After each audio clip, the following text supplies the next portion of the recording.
আজ 25শে মার্চ মানব সভ্যতার ইতিহাসে কলঙ্কিত এক হত্যাযজ্ঞের দিন। 1971 সালের আজকের রাতে পাক হানাদার বাহিনী নিরপরাধ নিরস্ত্র ঘুমন্ত বাঙালির উপর নির্মমভাবে গুলি চালিয়ে হাজারো মানুষকে হত্যা করেছিল। 25শে মার্চ থেকেই এদেশের মানুষের সশস্ত্র প্রতিরোধ গড়ে তুলেছিল। 9 মাসের যুদ্ধের মধ্য দিয়ে স্বাধীন হয় বাংলাদেশ। মহান স্বাধীনতা দিবসের প্রাক্কালে আমি গভীর শ্রদ্ধার সঙ্গে স্মরণ করছি। আসসালামু আলাইকুম এভরিওয়ান, সবাই কেমন আছেন? আশা করছি সবাই ভালো এবং সুস্থ আছেন। ভিডিওর টাইটেল এবং থাম্বনেল দেখে আপনারা ইতিমধ্যে বুঝতে পেরে গিয়েছেন ভিডিওটি কতটা গুরুত্বপূর্ণ হতে যাচ্ছে। তো সম্পূর্ণ পুরো বিষয়টি দেখার জন্য ভিডিওটি এক মুহূর্ত না টেনে সম্পূর্ণ দেখে আসুন। তবে চলুন শুরু করি। আজ 25শে মার্চ মানব সভ্যতার ইতিহাসে কলঙ্কিত এক হত্যাযজ্ঞের দিন। 1971 সালের আজকের রাতে পাক হানাদার বাহিনী নিরপরাধ নিরস্ত্র ঘুমন্ত বাঙালির উপর নির্মমভাবে গুলি চালিয়ে হাজারো মানুষকে হত্যা করেছিল। 25শে মার্চ থেকেই এদেশের মানুষের সশস্ত্র প্রতিরোধ গড়ে তুলেছিল। 9 মাসের যুদ্ধের মধ্য দিয়ে স্বাধীন হয় বাংলাদেশ। মহান স্বাধীনতা দিবসের প্রাক্কালে আমি গভীর শ্রদ্ধার সঙ্গে স্মরণ করছি মহান মুক্তিযুদ্ধের বীর শহীদদের, যাদের প্রাণের বিনিময়ে আমরা স্বাধীন সার্বভৌম বাংলাদেশ পেয়েছি। 9 মাসের রক্তক্ষয়ী যুদ্ধে লক্ষ লক্ষ শহীদ ও 2 লাখ নির্যাতিত নারীর আত্মত্যাগ পৃথিবীর মানচিত্রে বাংলাদেশ নামে একটি স্বাধীন ভূখণ্ডের জন্ম দিয়েছিল। মুক্তিযুদ্ধের এই বীরদের প্রতি আমার সালাম। সেই সঙ্গে 24শে জুলাই অভ্যুত্থানে নিহত হাজারো শহীদ ও আহত, যারা বৈষম্য শোষণ নির্যাতন এবং নিপীড়নের বিরুদ্ধে বুক চিতিয়ে দাঁড়িয়েছিল, তাদের প্রতি সমগ্র জাতির পক্ষ থেকে আমি সশ্রদ্ধ সালাম জানাচ্ছি। জুলাই গণ অভ্যুত্থান আমাদেরকে যে বৈষম্যহীন বাংলাদেশ গড়ার স্বপ্ন পূরণের সুযোগ এনে দিয়েছে, সেই সুযোগ আমরা কাজে লাগাতে চাই।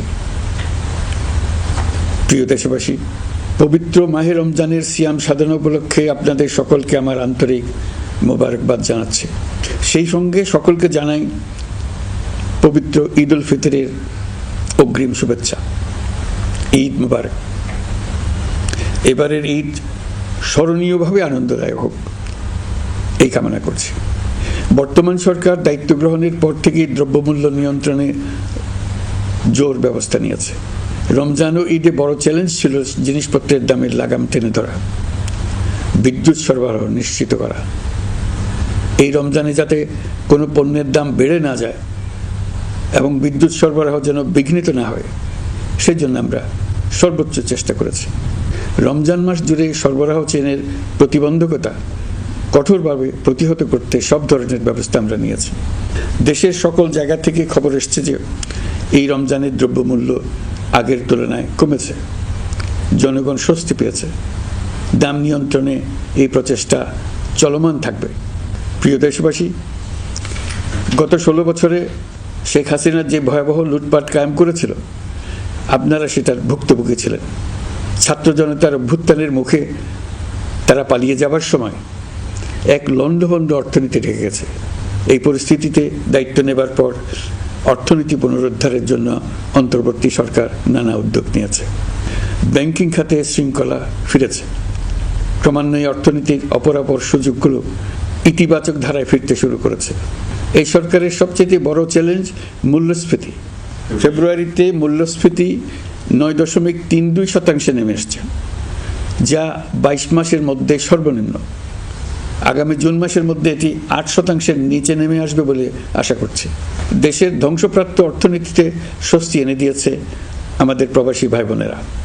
অন্তর্বর্তী সরকার দায়িত্ব নেবার পর থেকে রেমিটেন্স ধারাবাহিকভাবে বেড়েছে। ফেব্রুয়ারি মাসে রেমিটেন্স প্রবাহ রেকর্ড গড়েছে, প্রায় 25% বৃদ্ধি পেয়ে $2.5 বিলিয়ন পৌঁছেছে। রেমিটেন্স যোদ্ধারা আমাদের দেশের অর্থনীতি গড়ার বীর সৈনিক। তাদের জন্য প্রক্রিয়াগত যেসব বিষয় রয়েছে, সেগুলো সহজ করে দেওয়া আমাদের দায়িত্ব। তারা যেন ভোগান্তির শিকার না হন, দূতাবাস যেন ঠিক মতো কাজ করে, এটি নিশ্চিত করার জন্য আমরা ব্যবস্থা নিয়েছি। আগামী নির্বাচনে যেন তাদের ভোটাধিকার দিতে পারি, সেজন্য কাজ করছি। পলাতক সরকারের আমলে চট দখলের মতো দেশের ব্যাংকগুলো দখল করে নেওয়া হয়েছিল। আমানতকারীর টাকাকে তারা নিজেদের ব্যক্তিগত টাকায় রূপান্তরিত করে ফেলেছিল। অন্তর্বর্তী সরকারের অন্যতম কাজ ছিল ব্যাংকিং ব্যবস্থায় আস্থা ফিরিয়ে আনা। আমানতকারীর স্বার্থ রক্ষা করে নিয়ম শৃঙ্খলা প্রতিষ্ঠা করা, হিসাবপত্রে বিশ্বাসযোগ্যতা স্থাপন করা, ব্যাংকিং ব্যবস্থায় আস্থা প্রতিষ্ঠা করা গেছে। এর ফলে অর্থনীতিতে শৃঙ্খলা ফিরেছে।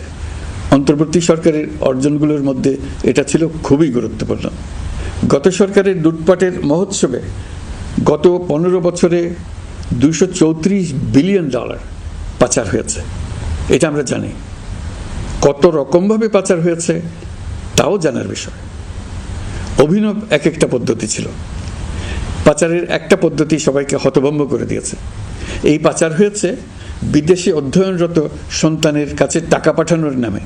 তিনি সন্তানের লেখাপড়ার জন্য এক সেমিস্টারের অর্থাৎ 3 মাসের খরচ বাবদ অফিসিয়াল ব্যাংকিং চ্যানেলে পাঠিয়েছেন $3,33,00,000, অর্থাৎ প্রায় 400 কোটি টাকা।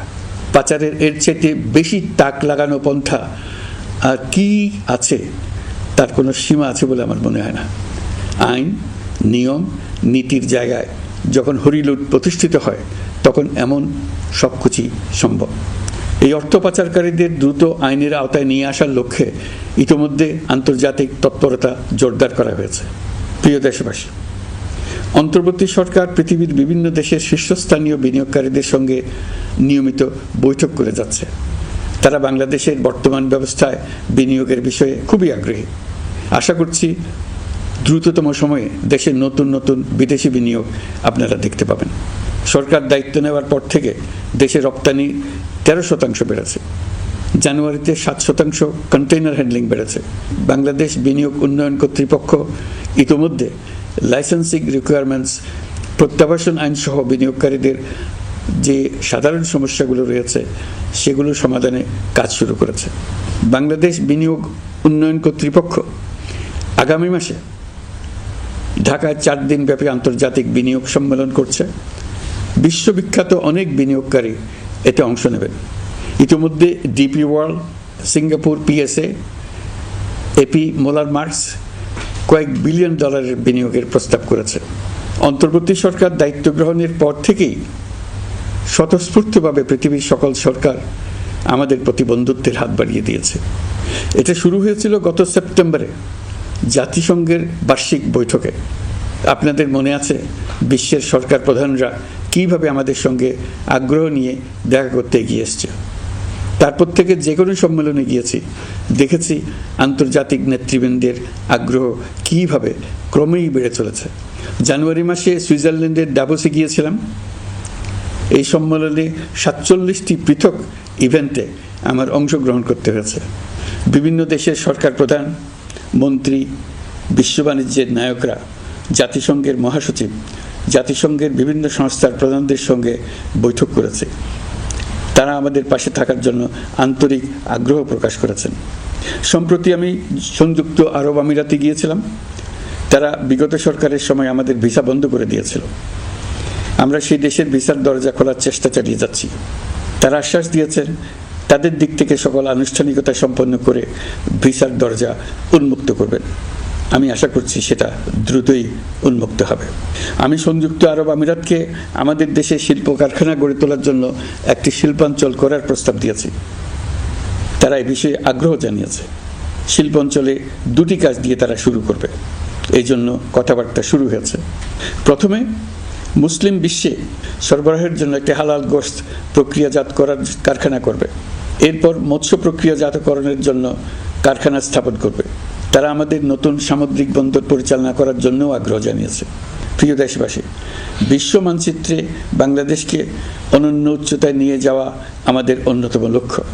এই লক্ষ্যে আমরা আসিয়ানের সদস্য হিসেবে যোগদান করার বিষয়ে আগ্রহের কথা জানিয়েছি। এই বছরের শুরু থেকেই মালয়েশিয়া আসিয়ানের চেয়ারম্যানের দায়িত্ব গ্রহণ করেছে। মালয়েশিয়ার মাননীয় প্রধানমন্ত্রী আনোয়ার ইব্রাহিমের সঙ্গে এই বিষয়ে কথা হয়েছে। তিনি আমাদের আবেদনের প্রতি সমর্থন জানিয়েছেন, আমাকে মালয়েশিয়া সফরের আমন্ত্রণ জানিয়েছেন। আমি এই আমন্ত্রণ গ্রহণ করেছি। মালয়েশিয়া রোহিঙ্গা সমস্যা সমাধানের জন্য জাতিসংঘের সম্মেলন আয়োজনের দায়িত্ব নিয়েছে। আমাদের দেশ থেকে শ্রমিক নিয়ে যাবার ব্যাপারে যে সমস্ত সমস্যার সৃষ্টি হয়েছিল সবগুলো সমাধানের জন্য আন্তরিকভাবে তারা কাজ করছে। আগামীকাল 4 দিনের সফরে আমি চীন যাচ্ছি। প্রেসিডেন্ট শি জিনপিংয়ের সঙ্গে আমার বৈঠক হবে। চীনের বড় বড় ব্যবসায়িক প্রতিষ্ঠানের সিইওদের সঙ্গেও বৈঠক করব। পৃথিবীর সর্ববৃহৎ চাইনিজ সোলার প্যানেল নির্মাতা প্রতিষ্ঠান লংজি বাংলাদেশে কারখানা স্থাপনের আগ্রহ জানিয়েছে। আমরা তাদের সঙ্গে কাজ করছি। এছাড়া প্রযুক্তিগত সহায়তা, মেডিকেল সহায়তা, স্বল্প মূল্যে চিকিৎসা সহ অন্যান্য বিষয়ে আলোচনা হবে। তারা আমাদের দেশ থেকে আম, কাঁঠাল ও পেয়ারা আমদানি করতে চায়। এটা খুব দ্রুতই শুরু হবে। দেখতে পেরেছেন ভিডিওটি কতটা গুরুত্বপূর্ণ। তো এরকম গুরুত্বপূর্ণ ভিডিও আরও পাওয়ার জন্য চ্যানেলটি অবশ্যই সাবস্ক্রাইব করে রাখবেন এবং দেখা হচ্ছে পরবর্তী ভিডিওতে। সে পর্যন্ত সবাই ভালো থাকবেন, সুস্থ থাকবেন। আল্লাহ হাফেজ।